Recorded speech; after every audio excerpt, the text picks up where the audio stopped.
mari kutoshaika handina mari izvozvo 3 months handina kubhadhara rent. Mafollowers edu kune vanoda uye mubatsire ndimota titoida neimba ipapa titoida even tikataura kuti his excellence todoimba kubva kwamuri sei uchine chivhayo na boss nachimtarisi vesa na boss Scott ndikutambira zvekare pano paHarare 263 ndino yenyu Harare nchange ndichikuzivisai manews updates ezvo zviri kuitika munyika yedu yeZimbabwe.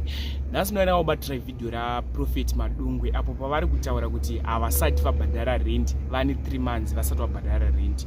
Mutauro wavazoita pavabvunzwa nalandlord vavo vachinozivisa nyaya iyi kuH Metro vari kupindura ivo vachiti hanzi ndiri kudenga saka ndikwanisa kubhadhara rent. Mari kutoshaika handina mari izvozvo 3 months handina kubhadhara rent.